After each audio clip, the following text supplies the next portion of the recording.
स्वागत है। आज हम मीरा के पदों की व्याख्या पढ़ेंगे।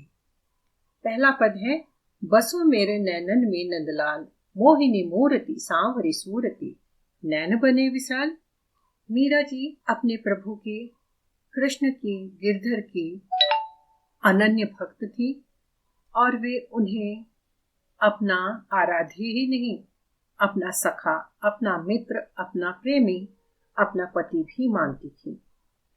और पहले पद में इन्होंने श्री कृष्ण के सुंदर रूप का वर्णन किया है और वे कहती हैं कि नंदलाल का रूप इतना सुंदर है, इतना लुभावना है कि वह हर समय मेरी आंखों में बसा रहता है। मोहिनी मूरत सांवरी सूरत, नैन बने विशाल।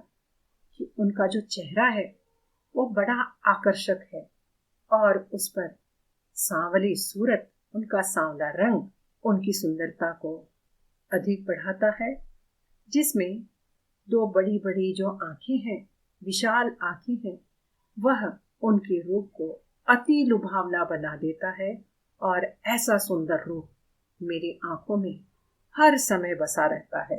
अधर सुधारस मुरली राजती, अधर अर्थात होठ, और होठों पर हर समय सुधारस, अमृत के समान रस बरसाने वाली मुरली विराजमान रहती है।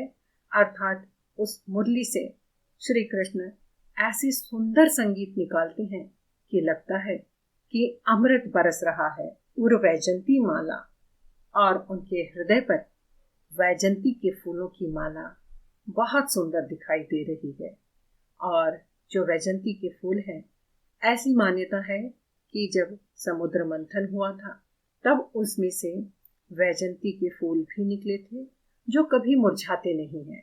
तो ऐसे सुंदर फूल उनके हृदय पर या उनके गले में शोभायमान है। क्षुद्र घंटिका कटी तट शोभित, नुपुर सबद रसाल।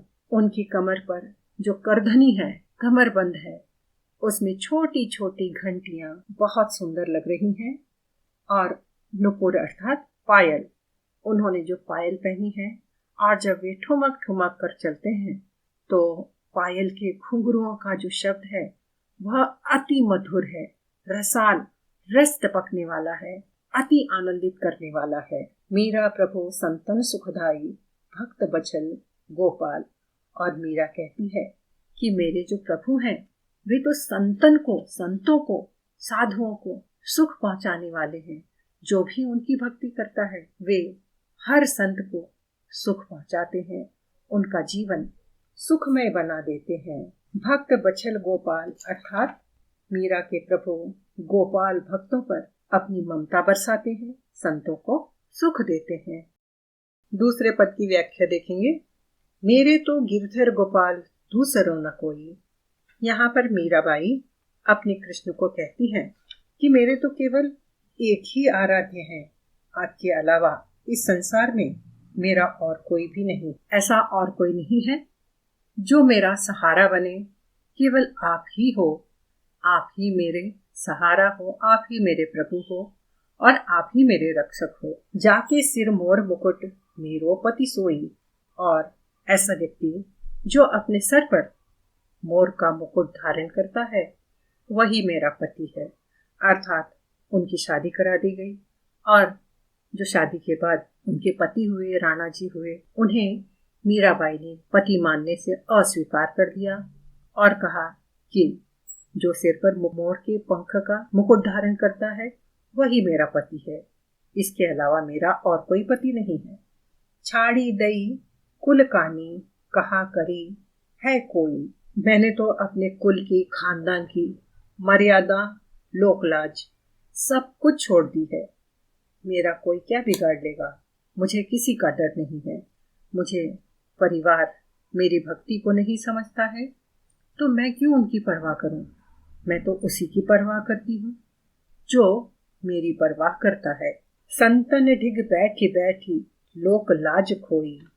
और मैं प्रभु भजन में संतों के साथ बैठती हूँ, साधु संतों के साथ बैठकर भजन कीर्तन करती हूँ, अपने प्रभु को याद करती हूँ, तो भी लोग मुझे कहते हैं कि मैंने संतों के साथ बैठकर खानदान की लोक लाज मर्यादा छोड़ दी है। आसुवन जल सींची सींची प्रेम बेली बोई। और वे कहते हैं, और मीराबाई कहती हैं कि इस तरह से मैंने समाज, परिवार, सबसे बातें सुन सुनकर और दूसरी तरफ कृष्ण जी के वियोग में हर समय रहकर मैंने अपने आंसुओं से प्रेम की बेली को सींचा है और उसे फैलाया है। अब तो बात फैल गई, होनी सो होई, और मेरे प्रेम की बात तो अब छुपी नहीं है, उजागर हो गई है। और अब जो होना होगा वो होगा। मैं अब किसी की चिंता नहीं करती, किसी की परवाह नहीं करती। मेरा तो केवल एक ही भगवान है और मेरा तो वही पति है जो सिर पर मोर के पंखों का मुकुट धारण करता है, और मेरा तो केवल एक ही रखवाला है, मैं उसी की चिंता करती हूँ। भगति देखे राजी हुई, जगत देखे रोई। और मीराबाई कहती है कि जब मैं अपनी भक्ति को देखती हूँ, अपना समर्पण कृष्ण के प्रति देखती हूँ, तो मुझे बहुत खुशी होती है कि मैं अपने भगवान को सच्चे मन से समर्पित हूँ। लेकिन वहीं पर संसार को देखती हूँ, दुनिया को देखती हूँ, समाज को देखती हूँ, तो मुझे रोना आता है कि वे मुझे किस तरीके से बेइज्जत करते हैं, मेरे प्रेम को नहीं समझते हैं और मुझ पर कई तरह के लांछन लगाते हैं। दासी मीरा लाल गिरधर तारो अब मोहिनी। और अंत में मीराबाई गिरधर से प्रार्थना करती है कि हे गिरधर, मैं तुम्हारी दासी हूँ, तुम्हारी चेरी हूँ, अब तुम ही मुझे इस दुनिया से तारो, तुम ही मेरा उद्धार करो। तुम्हारे अलावा मैं किसी और को नहीं मानती, केवल तुम ही इस संसार में हो जो मेरा उद्धार कर सके। तीसरा पद देखेंगे। माई रे मैं तो गोविंद लियो मोल। मीरा कहती है कि हे माँ, मैंने तो गोविंद को खरीद लिया है, मोल ले लिया है। कोई कहे छाने, कोई कहे चौड़े, लियोरी बजता ढोल। मीरा कहती है कि कोई लोग कहते हैं कि मेरा और गोविंद का मिलना छुप छुप कर होता है, और कोई कहते हैं कि मैं उनसे खुल्लम खुल्ला मिलती हूँ। लेकिन मैं तो कहती हूँ कि मैंने तो उनसे मिलना ढोल बजाकर, अर्थात नगाड़े बजाकर, सबको बताकर, बिना किसी की परवाह किए मैं उनसे मिलती हूँ। मेरा प्रेम सबके सामने है, मैंने कोई चोरी छुपे उनसे प्रेम नहीं किया है। कोई कहे मुहगो, कोई कहे सुहगो, लियोरी तराजू तोल। कोई कहता है मुहगो, मुहगो मतलब महंगा। कोई कहता है कि मैंने बहुत अधिक दाम देकर कृष्ण को खरीदा है, महंगा खरीदा है। और कोई कहता है कि बहुत सस्ता खरीदा है। लेकिन मैंने तो अपने प्रभु को अच्छी तरह से परख कर तराजू पर तौल कर खरीदा है। मैंने अपने प्रेम की सच्ची परख करके खरीदा है प्रेम को। महंगा और सस्ता मेरे लिए कोई मायने नहीं रखता। कोई कहे कारो, कोई कहे गोरो, लियोरी अमोलिक मोल। कोई मेरे प्रभु को कहता है कि वे तो काले हैं, कोई कहता है अरे वो तो गोरे हैं। लेकिन मुझे काले गोरे से कोई फर्क नहीं पड़ता। मैंने तो अपने अनमोल प्रभु को लिया है, अनमोल प्रभु को खरीदा है, जिसका कोई मोल नहीं लगा सकता। और मैंने अपने प्रेम से, अर्थात प्रेम का कोई मोल नहीं होता, कोई कीमत नहीं लगा सकता। मैंने ऐसी कीमत देकर प्रभु को खरीदा है। या ही को सब लोग जानत हैं, लियोरी आंखी खोल। और ये बात तो अब सब लोग जान गए हैं कि मैं कृष्ण की दीवानी हूँ। वे मुझे अच्छे लगते हैं, वे मेरे प्रभु हैं, वे मेरे पालनहार हैं, ये सारी दुनिया जानती है। और मैंने उन्हें आंखें खोलकर, अर्थात अच्छी तरह से परख कर खरीदा है। मीरा को प्रभु दर्शन दीजिए, पूर्व जन्म को कॉल। और अंतिम पंक्ति में कवित्री कहती हैं कि हे प्रभु, अब तो मुझे आप दर्शन दीजिए, मैंने बहुत कष्ट उठा लिए, अब तो आप मुझे प्रकट होकर अपने दर्शन दीजिए। और दर्शन देने का वचन आपने मुझसे पिछले जन्म में दिया था, अब अपना वचन पूरा कीजिए और दर्शन दीजिए। इस प्रकार तीसरे पद की व्याख्या पूरी हो। चौथा और अंतिम पद है, पग घुंघरू बांध नाची रे, कि मीरा को प्रभु के दर्शन हो गए हैं और दर्शन करने की खुशी में मीरा पागल हो गई है और पैरों में घुंघरू बांधकर खुशी में नाच रही है। मैं तो अपने नारायण की आप ही हो गई दासी रे, और मैं तो अपने नारायण की, अपने कृष्ण की अपने आप दासी बन गई हूँ।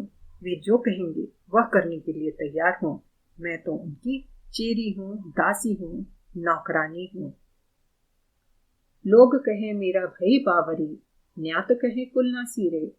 और मेरा यह रूप देखकर लोग कहते हैं कि मीरा तो पागल हो गई है, प्रेम में दीवानी हो गई है। और जो नाते रिश्तेदार हैं, परिवार वाले हैं, वो मुझे कुलनासी कहते हैं कि मैंने अपने कुल की, परिवार की, खानदान की मर्यादा को मिट्टी में मिला दिया है। विष का प्याला राणा जी भेजा, पीवत मीरा हासी रे। और वे कहती हैं कि राणा जी अर्थात प्रकट रूप में जिनके साथ विवाह हुआ, वे पति राणा जी ने मेरे इस रूप से, मेरे कृष्ण भक्ति से, कृष्ण प्रेम को देखकर कुलनासी समझकर मुझे मारने के लिए विष से भरा, जहर से भरा प्याला भेजा। लेकिन वह जहर पीने में मुझे थोड़ा भी डर नहीं लगा, क्योंकि मैंने तो वह प्याला, जहर से भरा हुआ प्याला, कृष्ण का प्रसाद समझकर पिया, क्योंकि ऐसा मानते हैं कि राणा जी ने जो विष भरा प्याला भेजा था, उसे यह कहकर ही दिया था कि यह कृष्ण का प्रसाद है, और मैंने तो उसे कृष्ण का प्रसाद समझकर पी लिया, तो मुझे मेरे साथ अनर्थ क्यों होगा। और वह पीकर मीरा खूब हंसी कि मुझे प्रेम पर विश्वास है, मुझे कोई नहीं मार सकता है। मीरा के प्रभु गिरधर नागर सहज मिले अविनाशी रे। और मीरा खुशी में झूमते हुए कहती है कि मीरा के तो एक ही प्रभु हैं, गिरिधर नागर, और वे मुझे सहज ही मिल गए हैं। ऐसे अविनाशी, ऐसे अमर अजर प्रभु, मेरी साधना के फलस्वरूप मुझे ऐसे प्रभु की प्राप्ति हुई है। अब हम अगली पाठ्य सामग्री की ओर आगे बढ़ते हैं कि आपको प्रश्न पत्र में पहला प्रश्न आता है। निम्नलिखित प्रश्नों के उत्तर एक शब्द या वाक्यांश में लिखिए। जिसके लिए यहाँ पर इस कविता पर आधारित कुछ प्रश्न मैंने तैयार किए हैं और जिनके उत्तर भी लिखे हैं, और यह प्रश्न उत्तर आपको सारांश लिखने में भी सहायता करेंगे और ससंदर्भ व्याख्या करने में भी सहायता करेंगे। और यहाँ आपको इन प्रश्नों के उत्तर एक शब्द में ही लिखने होते हैं, इस बात का आपको ध्यान रखना है। और इसके बाद हम अगले चरण में पहुँचते हैं। दूसरा प्रश्न आता है, ससंदर्भ व्याख्या कीजिए। आपको पूरी किताब में से 3 प्रश्न दिए जाएंगे, जिनमें से आपको ससंदर्भ व्याख्या करनी होती है। तो यहाँ आप वीडियो के पहले भाग का सहारा ले सकते हैं। और तीसरा प्रश्न आता है,